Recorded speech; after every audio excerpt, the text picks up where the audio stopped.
Le Doomslayer, si vous pensez que l'enfer est le lieu ultime de la souffrance, un abîme de terreur absolue où les âmes damnées hurlent pour l'éternité sous la torture de démons sadiques, vous avez fondamentalement raison. Mais vous oubliez un détail crucial, un détail qui inverse totalement la chaîne alimentaire cosmique, car dans cet univers de feu et de soufre, ce ne sont pas les humains qui ont peur des monstres, ce sont les monstres qui font des cauchemars en pensant à lui. Aujourd'hui, nous n'allons pas parler d'un super-héros en collant qui sauve des civils d'un immeuble en feu, ni d'un dieu mythologique cherchant l'adoration de ses fidèles. Nous allons plonger dans la psyché d'une anomalie cosmique, d'un homme tellement consumé par une rage pure et incorruptible qu'il est devenu la force la plus dévastatrice du multivers, à une entité primordiale que même le créateur de toutes choses a fini par redouter. Dans cette vidéo, nous allons décortiquer la biologie impossible du Doomslayer, expliquer comment un simple marine spatial humain a pu être élevé au rang d'immortel inarrêtable par la machine de divinité, comparer sa résistance physique avec les plus grandes forces de la nature réelle et comprendre pourquoi, face à Superman, Thor ou même Kratos, le Slayer représente une menace d'une toute autre catégorie. Car il ne se bat pas pour la gloire ou la magie, il se bat pour déchirer et déchiqueter, jusqu'à ce que tout soit terminé. Préparez-vous à charger votre super shotgun et à entendre le heavy metal résonner dans vos veines, car après cette analyse, vous comprendrez pourquoi l'enfer a dû construire un tombeau massif juste pour essayer de le contenir en vain. Mais avant de plonger dans les entrailles de la bête, prenez une inspiration profonde, écrasez ce bouton. J'aime avec la brutalité d'un glory kill et abonnez-vous à la chaîne pour rejoindre les rangs des sentinelles de la nuit, car le portail démoniaque s'ouvre maintenant. Tout a commencé de la manière la plus banale et pourtant la plus humaine qui soit, dans les couloirs froids et métalliques des installations de l'UAC sur Phobos, une des lunes de Mars, où un simple marine spatial a été exilé pour avoir refusé d'exécuter un ordre direct, un ordre qui lui demandait de tirer sur des civils innocents. Car oui, avant d'être le fléau de l'enfer, le Slayer était un homme avec une conscience, un soldat avec une boussole morale inébranlable qui a osé frapper son officier supérieur. C'est cette intégrité fondamentale et ce refus catégorique de la cruauté injustifiée qui pose les bases de ce qu'il va devenir, car lorsque les portails de l'enfer se sont ouverts suite aux expériences désastreuses sur la téléportation et que ses camarades sont tombés un à un, se transformant en zombies ou se faisant dévorer par les imps, il n'a pas prié pour son salut, il a ramassé un pistolet, puis un fusil à pompe, et il a commencé à marcher vers l'horreur. Mais la tragédie qui a cimenté sa rage pour l'éternité, le catalyseur de cette apocalypse personnelle, est souvent perçu comme une blague par ceux qui ne comprennent pas la profondeur du personnage. C'est la mort de son petit lapin de compagnie, Daisy, tué par les démons sur Terre. Car ce lapin n'était pas juste un animal, c'était le dernier lien du Slayer avec la paix. Le dernier fragment d'innocence dans un monde dévoré par le mal, et en lui prenant cela, les démons ont scellé leur propre destin cosmique, déclenchant une croisade vengeresse qui allait s'étendre sur des éons. Le Slayer a combattu en enfer, non pas pendant des jours ou des mois, mais pendant des décennies, voire des siècles, survivant dans une dimension toxique et hostile qui draine la force vitale de tout être vivant normal, combattant des hordes infinies de démons, sans jamais s'arrêter pour boire, manger ou dormir, ce qui nous amène à la première question scientifique de son métabolisme. Comment un humain peut-il faire cela ? La réponse se trouve dans l'absorption de l'énergie argent. une énergie mystique et infernale que le Slayer a commencé à assimiler passivement à chaque démon qu'il tuait, a transformant peu à peu son ADN humain en quelque chose de plus résilient, mais c'est sa rencontre avec les sentinelles de la nuit sur le monde d'argent de Nur qui va déclencher son ascension divine. Trouvé à moitié fou, couvert du sang de ses ennemis et hurlant des mots incompréhensibles sur le déchiquetage, il a été jeté dans l'arène des gladiateurs où les sentinelles, un ordre de guerriers fiers et nobles, s'attendaient à le voir mourir. Mais au lieu de cela, ils ont vu un homme sans aucune magie, sans aucune technologie avancée, briser le cou des plus grands monstres à main nue, gagnant leur respect et rejoignant leur rang, devenant le seul étranger à jamais être couronné roi guerrier. C'est durant la Grande Guerre contre les forces démoniaques que le Séraphin, une entité angélique nommée Samur Maïkre, en voyant que les démons allaient au submerger Argent de Nur, a pris le Slayer, l'a conduit dans un lieu secret et l'a placé dans la machine de divinité, une machine conçue pour filtrer les impuretés, mais qui lui a été utilisée pour infuser au Slayer un fragment de l'essence du Père, l'entité créatrice de cet univers. Ce moment précis est la singularité, l'instant où l'homme est devenu un mythe, car la machine de divinité n'a pas simplement augmenté sa force, elle a pris sa volonté inflexible, sa haine inextinguible pour les démons et l'a transformée en une réalité biologique, rendant le Slayer littéralement immortel, insensible à l'âge, à la fatigue et aux maladies.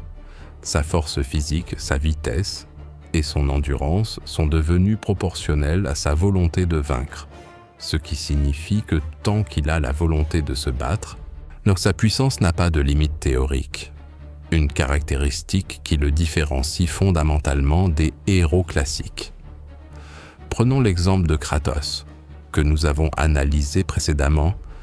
Kratos a une force divine qui s'adapte à ses besoins, mais il peut être fatigué, il a vieilli, il a besoin de souffler, alors que le Doomslayer, selon les tablettes du testament du Slayer trouvées en enfer, a combattu le Titan Champion, le plus grand et le plus féroce des démons, un être dont les pas faisaient trembler les continents.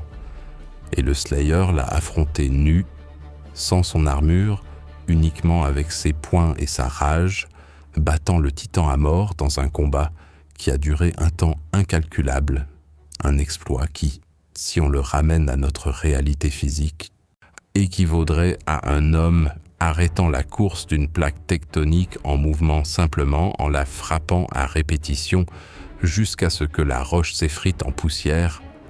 La densité musculaire et la résistance osseuse requises pour un tel acte défient toutes les lois de la thermodynamique et de la biologie cellulaire. Parlons maintenant de son armure, la célèbre armure Praetor, forgée en enfer par un démon traître connu sous le nom de Misérable. Cette armure n'est pas qu'un simple gilet pare-balles, c'est un exosquelette cybernétique conçu pour absorber l'énergie argent des ennemis tombés et la transférer directement dans le corps du Slayer, le guérissant et le renforçant en temps réel. Les rapports scientifiques de l'UAC dans Doom 2016 indiquent qu'ils ont soumis cette armure à des tests extrêmes et utilisant des lasers industriels atteignant les 2 millions de degrés Kelvin, une température près de 150 fois supérieure au cœur de notre Soleil, et l'armure n'a subi absolument aucun dommage, pas même une égratignure sur la peinture verte. Mais la durabilité du Slayer ne vient pas seulement de son armure, car dans Doom Eternal, nous voyons la scène la plus absurde et la plus spectaculaire de l'histoire du jeu vidéo en termes de résistance physique. Lorsque le Slayer a besoin de se rendre sur la surface de Mars, il ne prend pas un vaisseau spatial classique, il entre dans le BFG 10000, un gigantesque canon orbital conçu pour pulvériser des astéroïdes géants. Il s'enferme dans le sas de tir, se fait propulser à une fraction significative de la vitesse de la lumière, traverse le vide spatial, percute la croûte planétaire martienne, transperce des tonnes de roches et de métaux extraterrestres, s'écrase à l'intérieur d'une base secrète et se relève calmement, ajustant simplement son fusil à pompe sans le moindre signe de traumatisme. Une accélération et une décélération d'une telle violence généreraient assez d'énergie cinétique pour raser une ville entière, réduisant n'importe quel organisme biologique, même un kryptonien affaibli par le manque de soleil, en une bouillie subatomique, mais le Slayer l'utilise comme un simple moyen de transport. Cette résistance absurde nous amène à analyser son arsenal, car beaucoup de gens se demandent pourquoi un être divin, doté d'une force infinie, s'embête à utiliser des fusils à pompe, des fusils d'assaut et des lance-roquettes. Et la réponse officielle des créateurs et du lore est absolument terrifiante. Le Doomslayer n'a pas besoin de ces armes pour tuer les démons. Ses poings nus sont techniquement plus destructeurs que la plupart de ses armes à feu, mais il utilise l'arsenal humain et de l'UAC pour 3 raisons précises. Premièrement, les armes à feu augmentent sa portée et son efficacité de nettoyage cosmique. Deuxièmement, il canalise inconsciemment sa propre puissance divine dans les armes qu'il utilise, ce qui explique pourquoi un simple fusil à pompe entre ses mains peut exploser un démon cuirassé qui résisterait normalement à un tir de char d'assaut. Et troisièmement, de manière plus psychologique, c'est pour humilier les démons, il utilise les outils de la race qu'ils essaient d'exterminer pour les massacrer. Et il adore ça. L'arme ultime de son arsenal n'est pas le BFG 9000, bien que cette arme tire une sphère d'énergie. Argent pur, capable de faire bouillir le sang et les fluides corporels de tout être vivant, dans son rayon d'action instantanément, non. Son arme la plus puissante est le creuset, une épée énergétique d'origine sentinelle, dont la lame est composée de pure chaleur primordiale, une arme capable de trancher les lois de la réalité elle-même, la seule arme capable de neutraliser définitivement un titan démoniaque en la laissant planter dans son cerveau, empêchant sa résurrection. Il est essentiel de comprendre l'aspect incorruptible de son esprit. Dans les univers de fiction, nous avons vu des héros tomber. Kratos a été manipulé par Arès, Superman a été contrôlé par Darkseid, ou le Joker dans diverses chronologies. Thor a été trompé par Loki à maintes reprises. Mais le Doomslayer possède une immunité totale et absolue à la corruption psychologique et magique. L'enfer est une dimension vivante, une entité qui altère la réalité, corrompt les esprits, transforme les hommes en monstres simplement par leur présence. Même les sentinelles de la nuit, les guerriers les plus nobles de l'univers, ont été corrompus et transformés en maraudeurs. Mais le Slayer a marché dans les niveaux les plus profonds des abysses pendant des millénaires, et la seule chose qui a été changée, c'est l'enfer lui-même, qui a été traumatisé par sa présence. Les démons, dans leur désespoir, ont réalisé qu'ils ne pouvaient pas le tuer, ils ne pouvaient pas le blesser, et ils ne pouvaient pas le corrompre. Et alors ils ont dû sacrifier des armées entières juste pour l'attirer dans un piège, effondrant un temple titanesque sur sa tête pour l'assommer un bref instant. Un exploit qui a coûté la vie à d'innombrables démons de haut rang. Et même alors, ils n'ont pas osé le tuer de peur qu'il ne ressuscite encore plus en colère. Ils l'ont scellé dans un sarcophage maudit, gravé de runes de protection pour le garder endormi, priant pour que jamais l'humanité ne le retrouve. C'est l'ironie ultime de son existence. Il est la boîte de Pandore des enfers, le cauchemar du croque-mitaine. L'extension The Ancient Gods nous emmène encore plus loin dans la hiérarchie de la puissance, prouvant que le Slayer n'est pas seulement un tueur de monstres locaux, mais une menace universelle. Il découvre que l'univers entier, y compris l'enfer et le royaume divin d'Urdak, a été créé par une entité connue sous le nom de Davot, le seigneur des ténèbres, le véritable premier créateur, qui a été trahi par ses propres créations angéliques, les Maîtres, et emprisonné en enfer, est la révélation la plus choquante de toute la franchise, et que le Seigneur des Ténèbres, dans sa forme physique, a l'apparence exacte du Doomslayer, car le Slayer n'est pas seulement un humain aléatoire, il est l'incarnation physique de la rage du Créateur lui-même, l'instrument divin de la vengeance cosmique. Dans le combat final qui se déroule dans la cité d'Immora, la capitale de l'enfer, le Slayer affronte Davot en combat singulier. Nous parlons d'un affrontement contre l'entité qui a littéralement inventé la réalité, l'espace, le temps et la magie. Et le Slayer ne recourt à aucun pouvoir mystique de manipulation spatio-temporelle. Il ne lance pas de sorts complexes, comme le Docteur Fatalis. Il utilise simplement son adresse au tir, sa mobilité extrême et sa rage brute pour briser l'armure de combat du Créateur. Et avec sa lame de poignet, il poignarde Dieu lui-même dans le cœur, mettant fin à l'existence du premier être, effaçant la menace de l'enfer sur le multivers d'un seul coup fatal. Ce niveau d'exploit place le Doomslayer dans une catégorie de puissance extrêmement complexe à jauger, car il est ce qu'on appelle un personnage réactif. Sa force augmente proportionnellement à l'obstacle devant lui, ce qui signifie que si on le plaçait face à Thanos avec le gantelet de l'infini, le Slayer ne ressentirait aucune peur, il ne ferait aucun plan stratégique complexe, donc il foncerait droit sur Thanos avec une vitesse foudroyante, esquivant ou encaissant les tirs d'énergie pure, saisissant le bras de Thanos et le brisant avec la force d'un astéroïde avant d'utiliser le gantelet pour écraser le crâne du Titan, car le Slayer est l'anti-magie par excellence, la brutalité pure qui refuse de se plier aux règles des autres univers. Si nous devions le comparer à nos analyses précédentes, il est l'antithèse absolue de Superman, là où Clark Kent est la retenue et l'espoir lumineux. Le Slayer est le déchaînement total et la destruction purificatrice. Il est plus dangereux que Kratos, car Kratos peut être raisonné, Kratos protège Atreus, Kratos veut la paix. Le Slayer ne veut rien d'autre que l'annihilation totale de la menace. Il ne parle pas, il ne négocie pas, il ne ressent pas la douleur.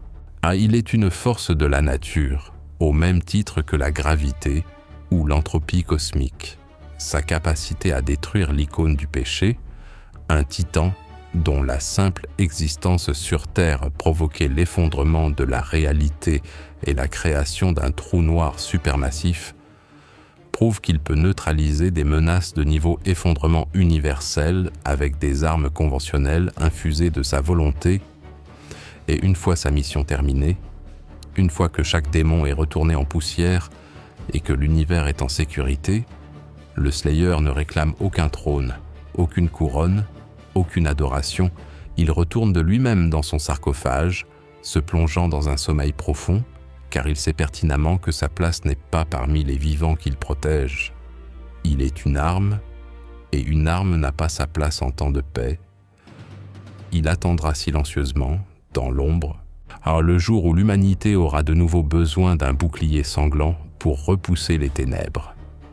En conclusion, le Doomslayer est bien plus qu'un avatar de jeu vidéo pour décharger notre agressivité. Il est une étude fascinante sur la volonté humaine poussée à l'infini cosmique. Il représente le refus de céder face à une horreur écrasante, la certitude que même face aux flammes de la damnation éternelle, un seul homme avec assez de haine pour l'injustice peut faire plier les dimensions elles-mêmes. Alors, je me tourne vers vous, chers spectateurs, après avoir entendu les exploits de celui qui a tué son propre créateur. Pensez-vous que le Doomslayer pourrait nettoyer l'univers entier de Marvel ou de DC de ses menaces démoniaques comme Méphisto ou Trigon, et surtout, dans un affrontement brutal au corps à corps, sans magie, sans armes, à juste de la rage pure, qui l'emporterait entre le Doomslayer et Kratos à son apogée, Écrivez Enfer dans les commentaires si vous pariez sur le Slayer, ou Sparte si vous soutenez le fantôme. Vos débats sont les flammes qui forgent nos prochaines analyses. N'oubliez pas de partager cette vidéo à ceux qui croient encore que les démons sont la pire chose qui existe, et rappelez-vous que tant que vous avez la volonté d'avancer, vous êtes inarrêtable. À très bientôt pour une nouvelle plongée dans l'abîme cosmique.